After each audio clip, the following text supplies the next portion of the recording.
we like the idea, or we think we like the idea of originality, but I think a better biblical idea is that of a craftsman, that you're taking the materials and what has gone before, and that you're using that and extending that and deepening that. Because to be original means you have to distance yourself from everything that has gone before, so that you stand out, so that it's different.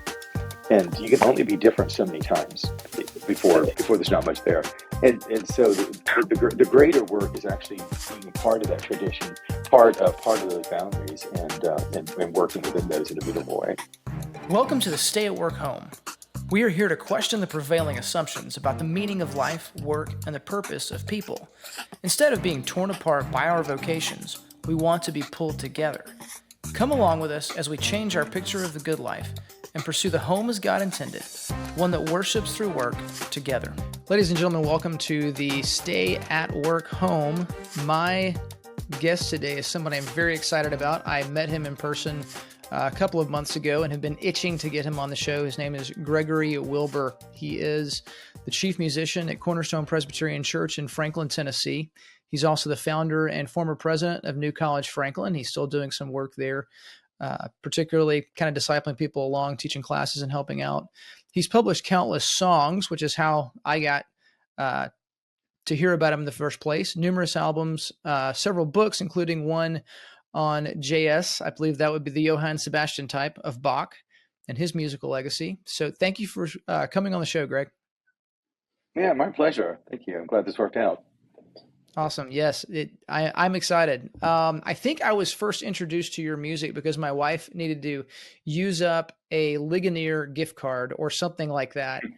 And she ended up getting a copy of My Cry of Sins, one of Greg's albums. And it really opened my eyes to this sort of genre of music that I didn't really know existed, I don't think, that had both the qualities of like cultural accessibility and this transcendent, more classical beauty in the same album, right? Or same songs. That was a big deal for me. And so it seems like that's not on accident. You've made music, history of music, philosophy of music, and so on, a study throughout your life. So I'd start by asking you, why does God demand that we make art for him? It's an interesting question, especially how you ask that. I mean, I think innately being made in the image of God, as Tolkien talks about being a sub-creator, that creating and making is part of who we are. The medievals thought about that we as people are threefold. We are thinkers, we are makers, and we are worshipers. And so that threefold aspect of who we are as people, I think there is that very much that component that we are people who make things, and that's just whatever that means. And I think one of the things that I think has gotten a little bit out of whack in the last couple hundred years is that separation, that dichotomy between what is art versus what does it mean to be an artisan or a maker. And we've kind of put the idea of art or artistle on a bit of a pedestal, as opposed to what it would mean to actually have being a maker, having that as an integrated part of who we are, and integrated part of life. So do you think, I mean, within the broader church, that art is elevated, the position of the artist is elevated, or do you think it's demeaned? I would say like some people demean it, but in the broader church, Yeah. like how is it seen? How can we see it better? Well, okay. Let me choose a different word other than elevated. Separated. And so whether that's seen as a positive thing or a negative thing. But with the Renaissance, and especially with the Romantics, there's this concept of the individual, the idea of the lone artist who has received this message, this understanding, in almost in a priest-like fashion, has this ability to impart this truth upon the folks who do not have this insight. And that kind of that sense of separation was unknown, in the church, in the medieval era, et cetera. That it's becomes much more about the artist itself rather than the act of making.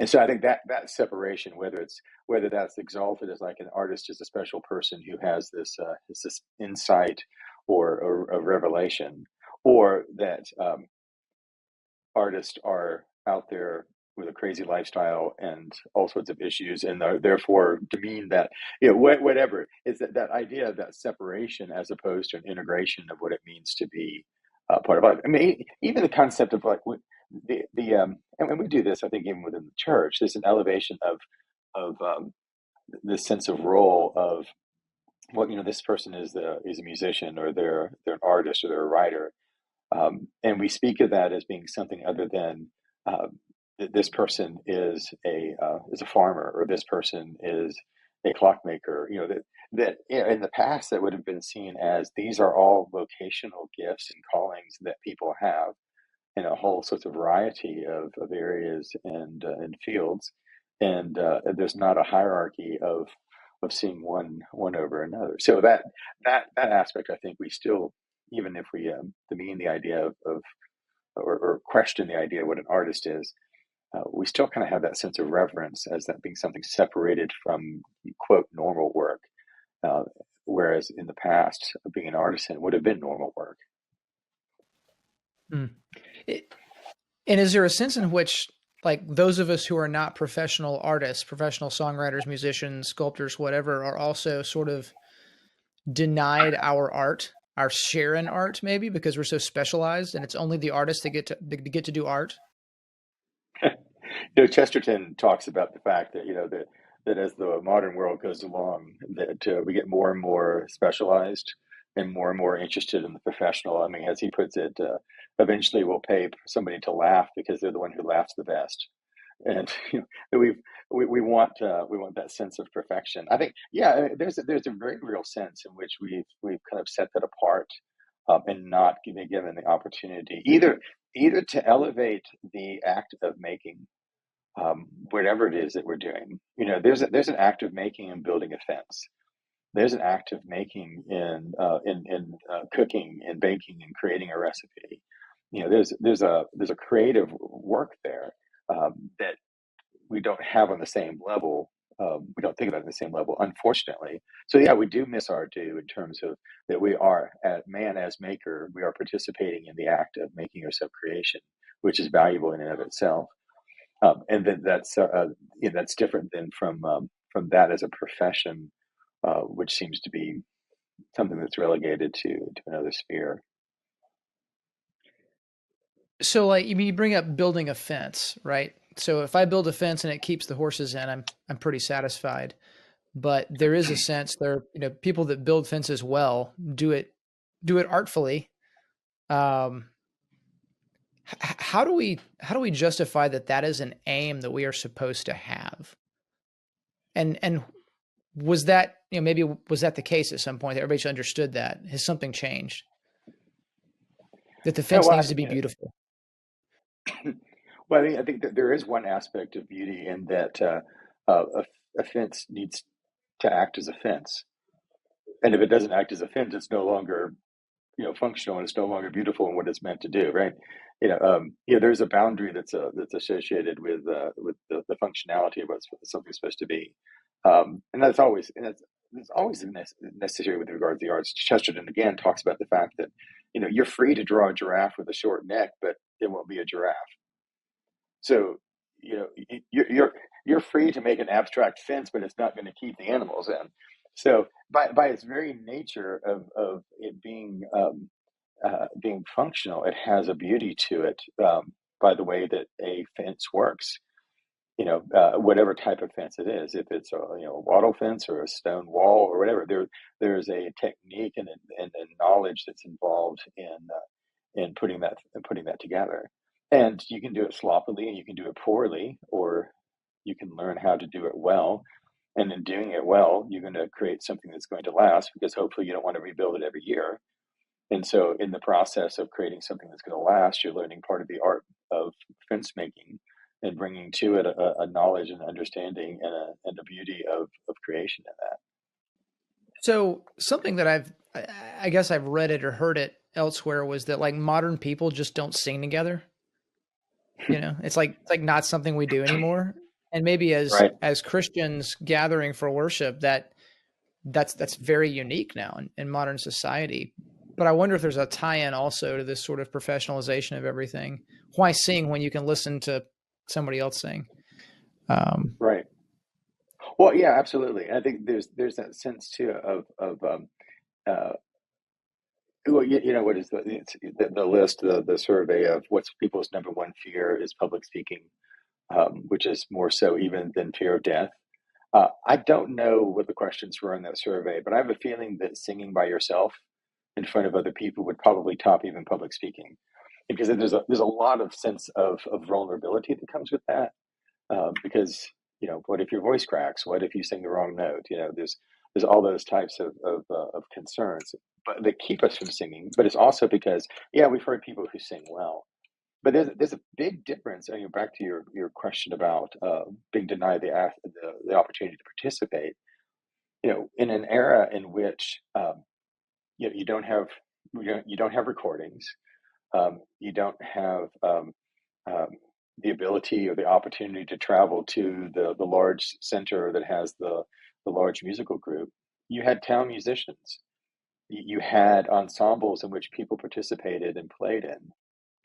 I mean, it's very typical too, even in like the American West and in small towns, that there are little opera houses in all these little towns. The idea that there would be this music making was a regular part of the life of a town. My parents, growing up in upstate New York, going to public school, they were required to take a chorus. They had to take choir classes, and so everybody read music of some sort, and everybody sang together. I mean, it was just part. It was just an assumed part, and music had always been an assumed part of an education. So we've separated that out. So we see it as something that's extra. It's extracurricular. We have professionals that inhibit us from feeling like we can sing. Um, there's there's that there's that fear factor of what does it mean to help encourage people to be able to sing, and so we kind of separate ourselves out from what should be and could be. Um, a beautiful aspect of communing together in song. I mean, there's so many things that happen when you sing together, in terms of the physicality of it, the spiritual aspect, the emotional aspect. I mean, even like with a choir, the heartbeats begin to synchronize. You know, as you're singing parts, if you're an alto, what you're singing is part of a greater whole. It by itself is one thing, but it's much greater when you have all the other parts together. It's an aspect of seeing the body of Christ, of various gifts blending together to something greater than anyone could be on their own. And there's something also too, just even about the participatory aspect. It's very different to be singing a piece of music or playing a piece of music, even badly, than it is passively listening to a perfect performance by a well-known artist. You're outside of it as opposed to being inside of it, and inside the piece and seeing where your part fits in. And so even that separation of we want to, you want to hear somebody else perform, and we want it to be as perfect as possible, separates us from what it means to actually participate in it. I mean, there's an interesting phenomenon too, even with like, pop music, rock music, et cetera, country, whatever, that when people go to a concert, they want to hear the song that they like the exact same way that it's on the album. They don't want to hear a live version. They want to hear it exactly the way that it was. And so there's even that sense of we don't even want live music when we have live musicians. We want it to sound like what was created in the studio over a period of weeks or months, and not the experience of seeing it performed and hearing it performed live. is that just innate in our character that we want it? Because like there's songs that have that instant familiarity, right? Like usually it's just like simple pop songs. Like what they're going to do before they do it, and then Hmm. your mind says, "I accurately predicted it, yay!" Or are we just dumbed down now to do that? Well, yes and yes, because I think from the standpoint, I mean, Augustine in his book on music would say that what you engage in when you listen to a piece of music, I mean, there's aspects of performance, there's physical aspects of actually hearing it. It stimulates aspects of memory, whether it's hearing this piece before or the fact that that you have to remember what you've heard to see how it relates to what's coming up. You know, there's that aspect of memory, but all those point to what he calls the aspect of judicial numbers, those things which are beyond the music itself, which is the order that the divine order that's in creation. So there is an innate sense of what good music is doing is pointing to something that is something that is created, something that is a part of God's cosmos. And so we measure that, or we yearn for that even instinctively. I mean, there's an aspect you talked about, you kind of knowing what the next phrase is. You know, even the most complicated music, there's a sense of we're moving to a place of rest. And when do we get home? You know, when do we get to that home? We know that, we feel that innately. So yes, that's part of, I think, what music and how music works. But you're also right from the standpoint that it has been dumbed down so much that there's very little patience for, very little interest in something that is highly repetitive and is very obvious as to where it's going to go. I mean, there are very well-known, very popular, very wealthy musicians whose songs have the exact same chord structure. It's just a different melody on top. And so it's like so of course we're responding to that. It's something familiar, but that's also kind of the insidiousness of music or art as business, in that in order to make money, Lowest common denominator. well, lowest common denominator, yes, but also replaceable. I don't Ooh. I don't want you to listen to my same song over and again and again and again. I want you to listen to my new song. Yeah, and I want you to listen to the new song after that. And so that drives the sense of, well, I mean, you see this. I mean, it's a well-known phenomenon. You know, the number one song, everybody's talking about it, everybody's singing it, and a few months later, no one remembers it. And that's actually that's built into the process, because you want somebody then consuming the next song and not just camping out at a particular place. And so, you know, it's not built to last. It's Actually, there's an English pop artist from the 50s and 60s, Richard Hamilton, and he wrote a list of what he considered to be the traits of pop art. Pop art being the visual art, like Andy Warhol and those things which were made out of, you know, actually commercials and commercialized aspects. And you know, some of the aspects he said that he thought were the good parts of pop art was that it was youth oriented, that it was gimmicky, that it was sexy, that it was big business, and that it was transient. And I think those are Wow. yeah, right. Those are the values, because it's I mean, you see that in spades. That's how those businesses work in terms of getting the next new thing, and that undercuts then those things which are permanent, which are lasting. And I think I really appreciate the way that you described the music on my first album, because that was precisely the goal. You know, something that is accessible, but it's also something that has a sense of permanence and a sense How do of you do that? interest in it.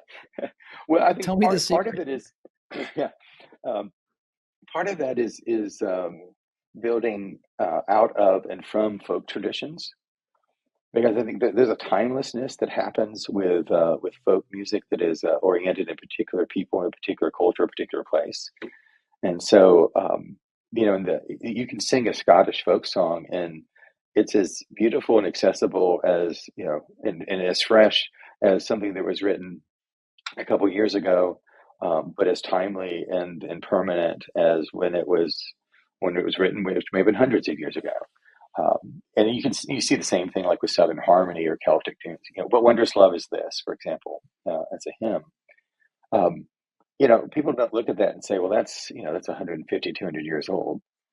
because it doesn't feel like it, but it also doesn't feel like it's brand new, but it's also accessible like something which is been recently written. And so it kind of crosses those lines of those things which have a sense of permanence to it. And I think it's can be done. I mean, it's interesting too. Stravinsky in his book Poetics of Music, which is a fabulous book. He's such a traditionalist, although that's not his reputation. But he talks about the necessity of order and of time, and he talks about the definition of modern music, and he's talking primarily about um, what we would call classical music. He said, he was talking. This was written in the late 30s. He said, the most played musician in concerts is Beethoven. So, if you by that definition, he is the most modern composer because he's the one that's being most played. But that's not what we mean by that word. We mean something that is kind of cutting edge. And the same thing happens like when you talk about contemporary music or contemporary Christian music or however you want to talk about that. I mean, like what I write, what friends of mine write are they don't fit the genre of contemporary Christian music, um, but it's music, it's Christian, and I'm not dead yet, so I'm still alive. So I'm contemporary, but that's not what they mean. So we even have these genres or these ideas of what we mean by something that is modern or contemporary, which doesn't really fit the reality of what good music is or can be, and what it should be in terms of what does it mean to have permanent, beautiful truths set to permanent, beautiful music. And So that's a question right there. Like that begs a question. I think you're about to answer it, but I want to ask the question before you answer it. Is that what we need to be doing? Does style matter? Does genre matter? In yes, certain terms of church music, sacred music. yes, that's like a whole can of worms. And um, I teach a course at New College that's part of the quadrivium courses. So it follows arithmetic and geometry, and it's the music course that then leads on to astronomy. And it's the broader sense of what music means with regards to total harmony, not just music, but what does Scripture mean when it says that having an undivided heart, or to live peaceably with one another, live in harmony with one another. So that the broader aspect of harmony or shalom or justice is taking discord and bringing it into concord, bringing it into harmoniousness. And we see that in music, but we also see it in a variety of ways. When Christ heals those who are sick, he is taking something that is disordered. The body's not working the way that it should, and he's bringing it back into harmony. Is bringing it back into concord. So there's that aspect of harmony. So um, this broad sense of harmony. So, but one of the things that I've talked about in that class is like, there's how I have to teach that class is I don't think I can offend somebody by talking about an equilateral triangle. Yeah, like someone's going to say, this is an equilateral triangle, and it's like, well, how do you know? And that's, I don't like equilateral triangles, and I like my 30, 60, 90 triangles better, and and if that's what I want to listen to, if that's what I want to draw, you can't stop me, So there's everyone's open to triangles, circles, but when you start talking about music, and wanting to talk about its telos, its purpose, what music is for, and how it corresponds to aspects of the created order, people suddenly get very concerned and very touchy, and that you're about to step on a sacred cow. I may have mixed metaphors there, but yeah, but there's and so there's a defensiveness because it becomes very personal. We become very identified with the music that we love, and there's a little variety of reasons for that. There are pieces of music that may not be the best piece of music objectively, but we have a nostalgic connection to, or we have some sort of family memory. That's great. I mean, there's nothing wrong with that. But but if I'm afraid you start about to mess with my business and my my Spotify list, then I'm going to get a little defensive. And so part of what I have to do with the students is to um, maybe they won't listen to this. Part of what I have to do with students is to kind of sow that field a bit, plow up the dirt, and prepare the soil for, what does it when we can easily accept the idea of Augustine talking about what does it mean to have rightly ordered loves. That yes, okay, because we don't want to have disordered loves, so having rightly ordered loves and living in that way, there's a lot of spiritual understanding with that. But then you start talking about, well, how do you know that it's rightly ordered, and what orders that, and what does it mean when you're talking about the ordering of sound, or the ordering of time, or the ordering of your daily practices and disciplines, the ordering of your, I was about to say checkbook, nobody uses checkbooks, the ordering of your Venmo account, but what does it look like to how you're spending your time and your money? Is it harmonious? Is it consistent um, with what it means to have a well-ordered life in terms of being faithful? Now, I was talking to a student yesterday, not yesterday, a couple weeks back, and um, asking about their devotional life. And they made the comment that they tried to read scripture in the morning at night, but they never seemed to have enough time um, to read scripture in the morning as much as they'd like. And later on in the conversation, they talked about how often it is in their private time when they're not doing school or work, how much time they spend watching YouTube videos, hours.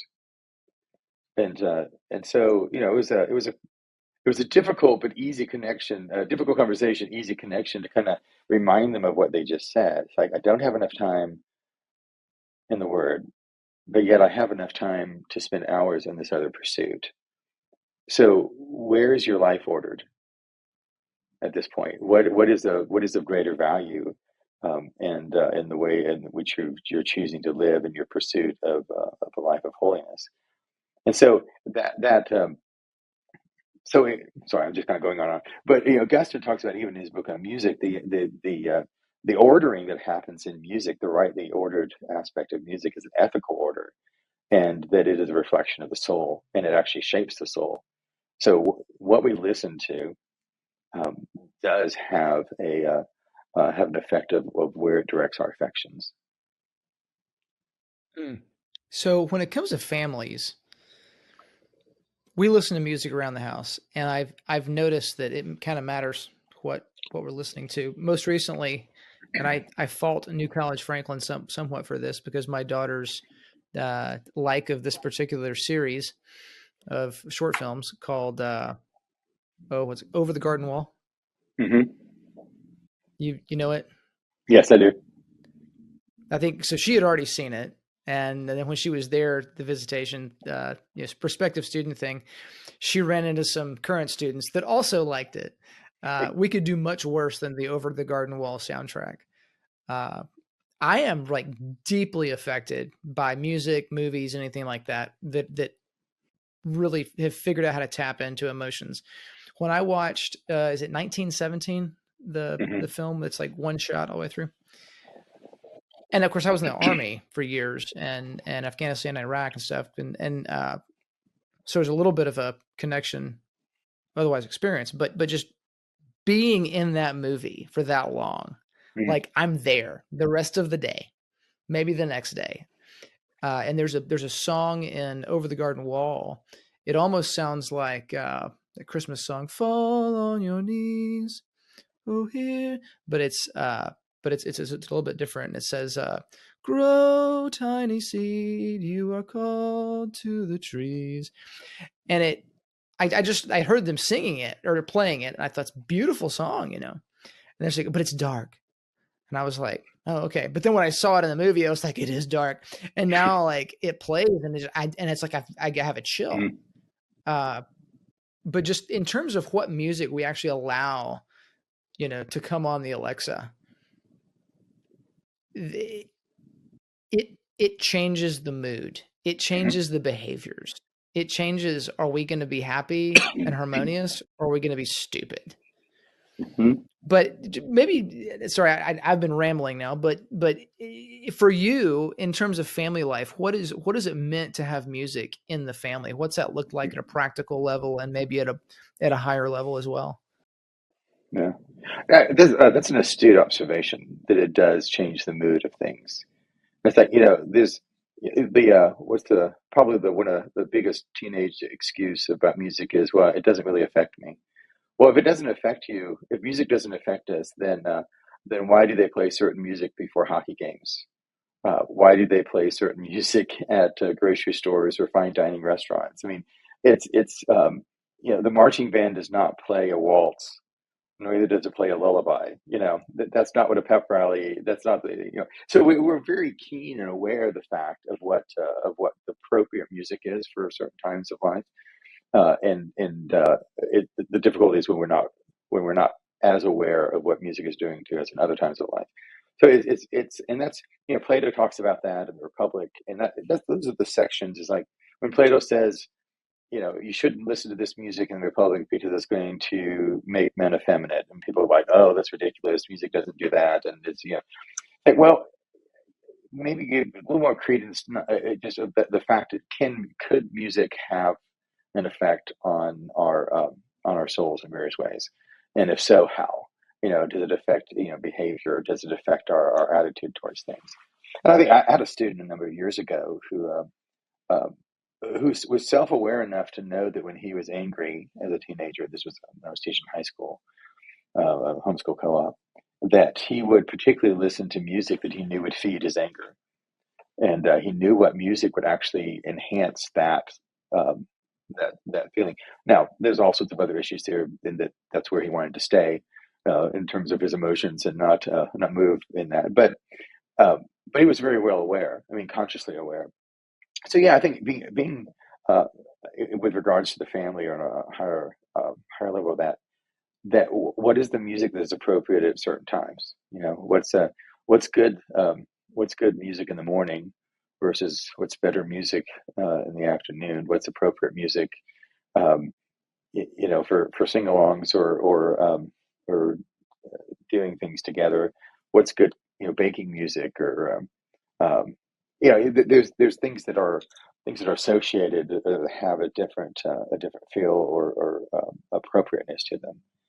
And I think the there's a book by Alice Parker, who was the great choral director and arranger on melody, and she says we teach music far too soon in terms of actual notes and such, and that we should spend more time just immersed in music and singing and playing and not worrying so much yet as a child about what the notes are and the staff, but just actually learning to love those things which are beautiful and appropriate.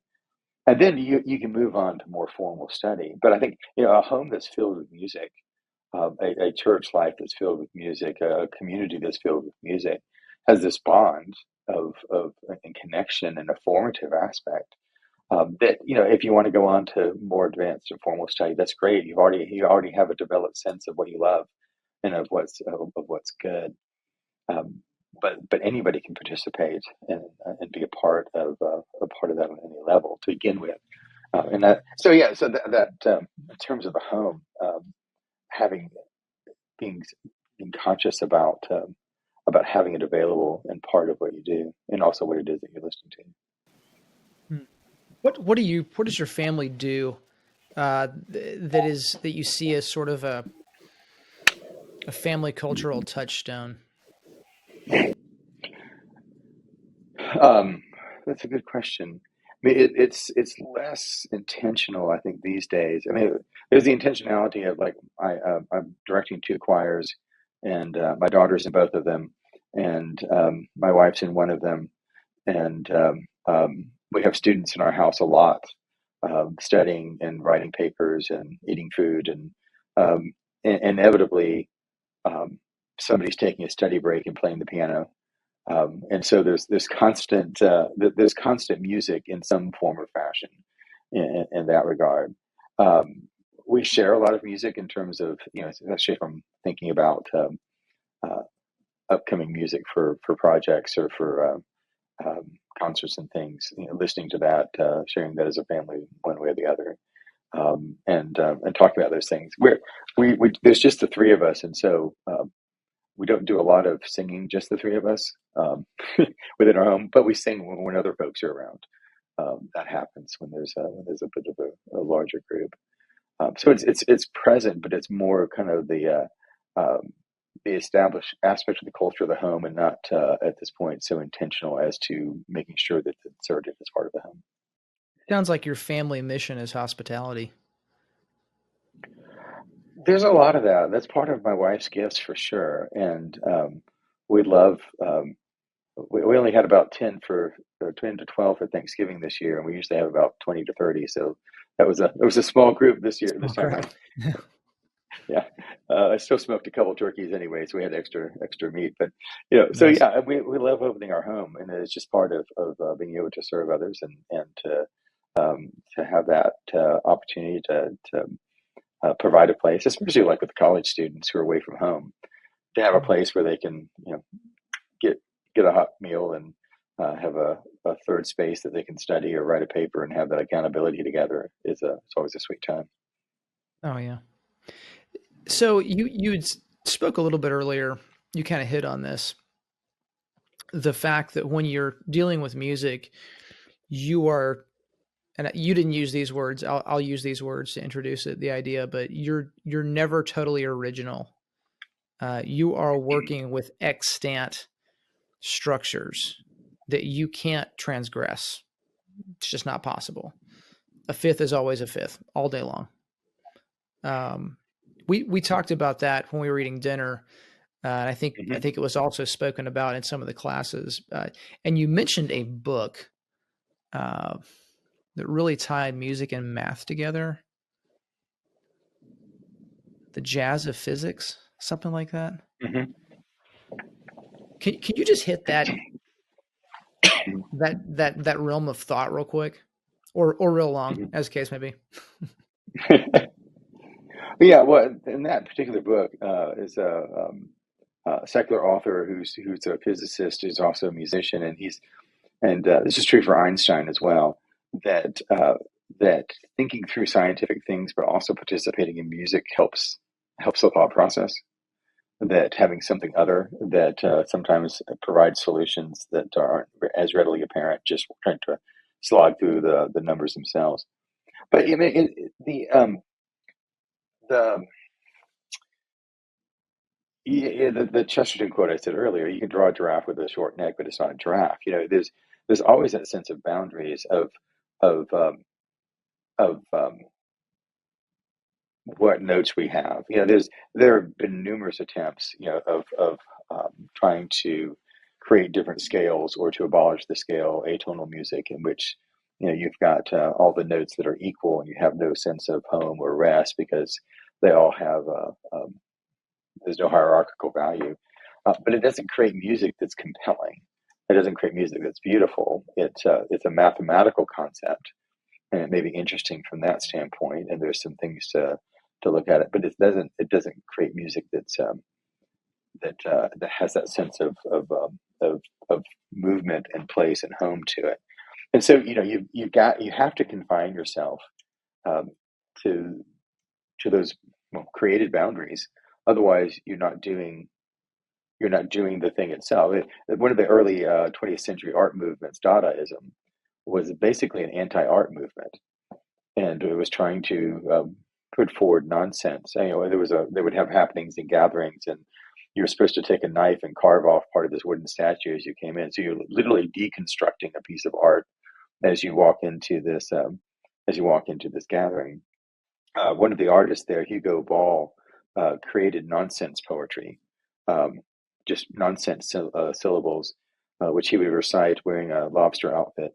But one of the things that he discovered, um, his early Catholic training in chant and music came into play, and that even as he was trying to chant nonsense syllables, they wound up forming a pattern, and couldn't escape that. Eventually went back to the faith. So but by trying to be outside of art, it's no longer art. If you try to create music that doesn't have a hierarchy or sense of notes to it, or if you're John Cage and you want 4 minutes and 33 seconds of silence, you're no longer writing music. It's no longer music; it's something else. And so the thing in and of itself becomes it destroys itself, and it's not like I said earlier. Like you can build an abstract fence, but it's not going to work as a fence. And it was, and so to participate in that, you necessarily have to conform yourself to the boundaries. Stravinsky also talks about this, that art requires resistance. That if it's this total freedom, then you have all these places you can go. You can't go anywhere. Or as a friend of mine described it, if there was no friction between the tires of a car and the road, the car can't go anywhere. You've got to have that friction, that resistance that actually enables that you butt up against that actually enables you to do something, to be creative. And I think we want this sense of modern perspective. We want this freedom to do what we want to do, but you can't do anything. If you're looking at a blank page and it's like, I could write a symphony, I could write a string quartet, I could write a jingle, I could write a movie sound. What are you going to do? What instruments are you going to use? And then even the confines of a violin can only play so high. Physically, the structure of the instrument can't go any higher. It can't go any lower. You're confined by those boundaries, and that's a good thing. And it provides opportunities to be creative. Of like, well, I want that note. Well, you're going to have to get that note somewhere else, or you're going to have to rewrite your melody, or you're going to, you have to submit to that. And I think it's there's a very big difference also between what does it mean to um, um, we like the idea, or we think we like the idea of originality, but I think a better biblical idea is that of a craftsman, that you're taking the materials and what has gone before, and that you're using that and extending that and deepening that. Because to be original means you have to distance yourself from everything that has gone before, so that you stand out, so that it's different. And you can only be different so many times, and before there's not much there. And so the greater work is actually being a part of that tradition, part of those boundaries, and working within those in a beautiful way. That's a really good point. There's so many things that have happened to us or that I've read in the last 5 or 6 years that are exactly what you're talking about. Nancy Pearcey's Saving Leonardo. I'm sure you're familiar with that. In the introduction, she gives a definition of conservatism and liberalism.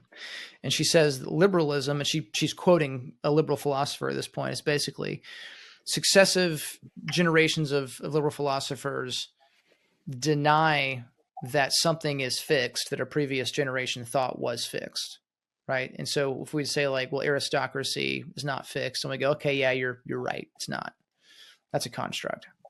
But then it moves beyond things that aren't fixed to saying that things that are fixed aren't fixed, or it's trying to. So there's a philosophy.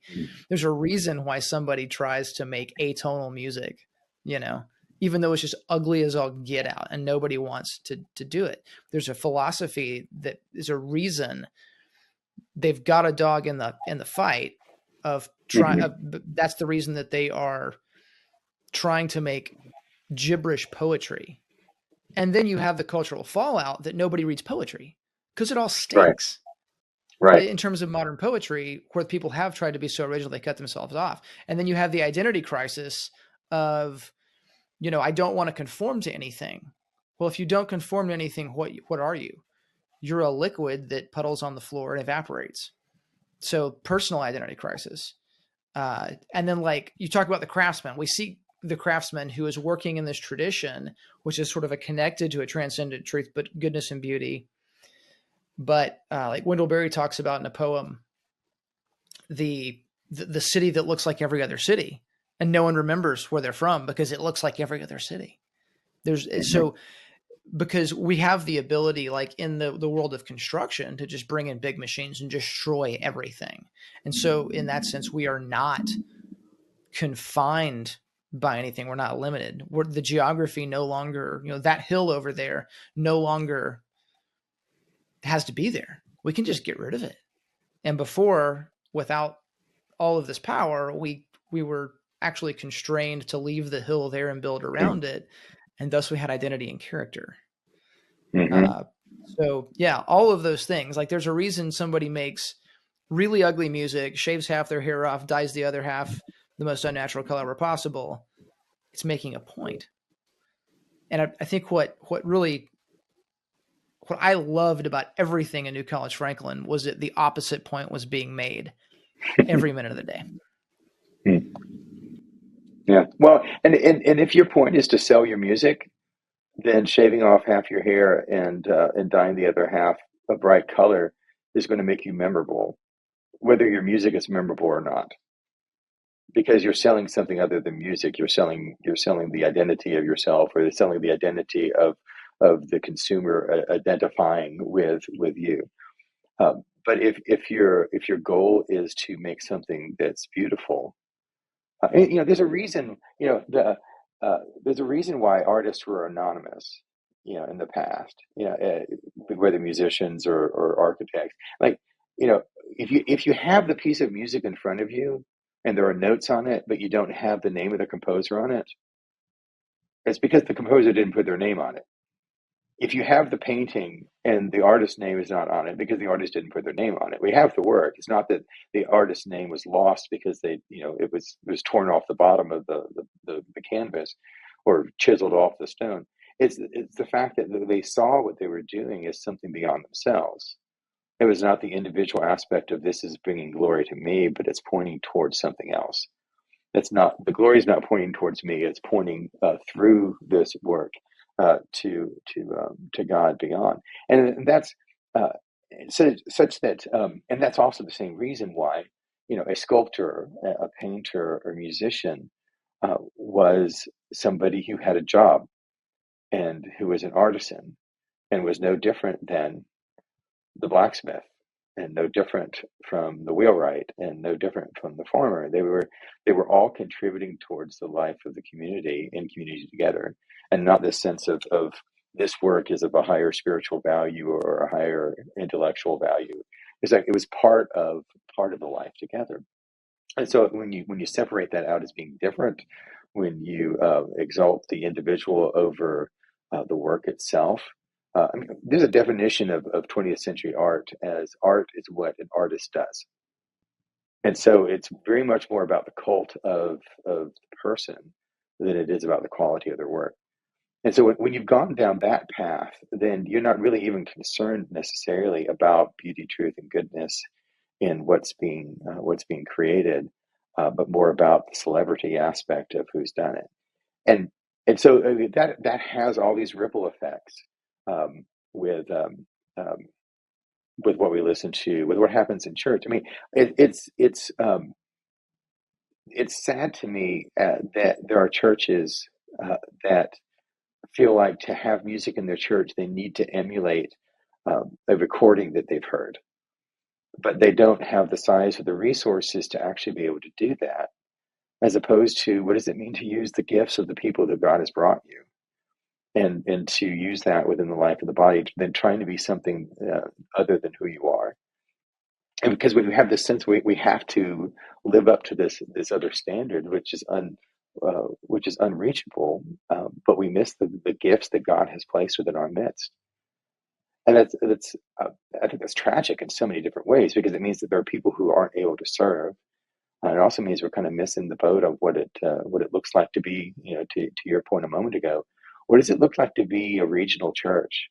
To be a church in a particular place, a time and place that God has called us, and not kind of that smothering uniformity of all doing the same things in the same way at the same time. It's one of the things that's beautiful about holidays. We just had Thanksgiving and Christmas is coming up.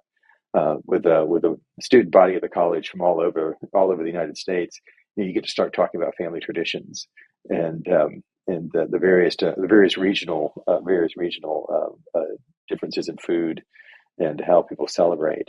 And it's great to hear that those differences of how to approach the same, essentially the same holiday, but how different families have chosen differently how to do that, and what are the things that are native to their area that make that unique, and be able to celebrate that and enjoy that and participate in that, and not just feel like we all have to do it the same way.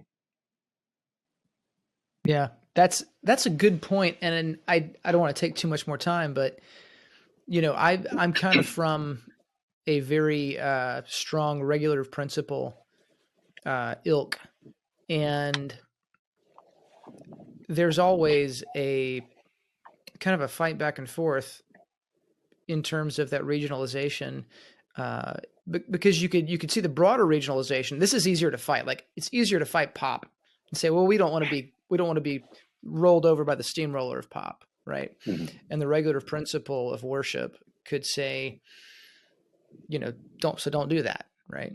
But at the same time, to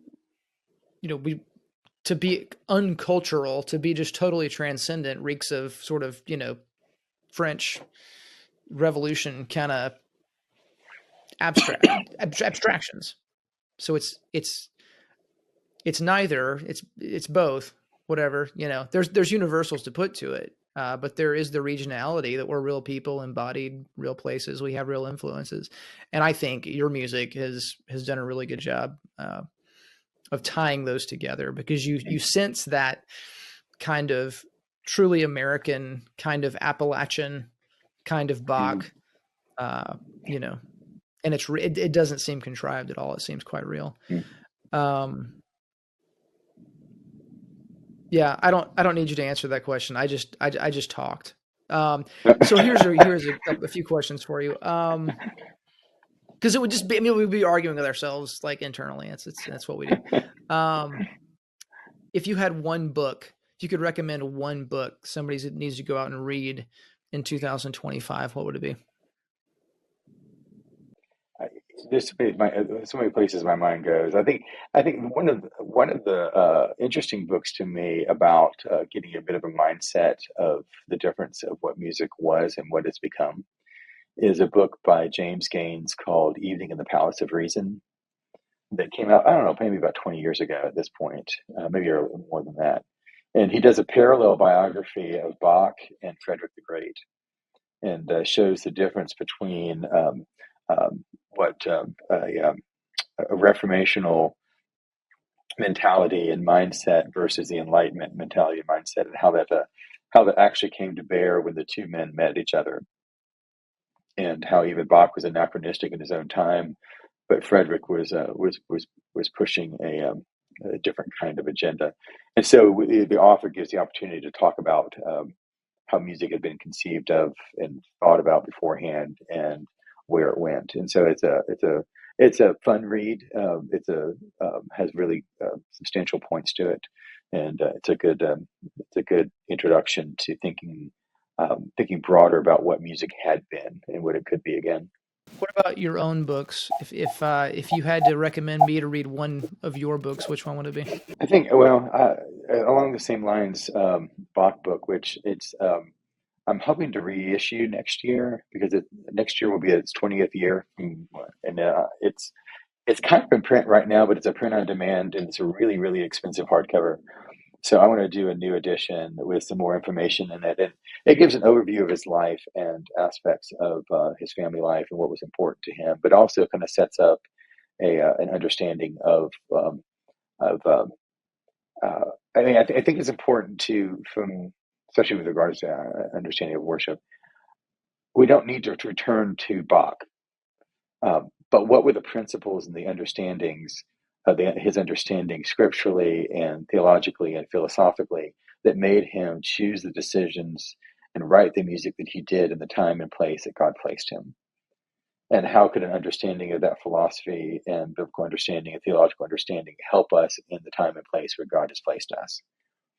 And so it's not just a throwback of we need to return to XYZ era, but what's the understanding of how a certain person worked that out in the time in their time, and what would it look like to work that out in the time in which we live.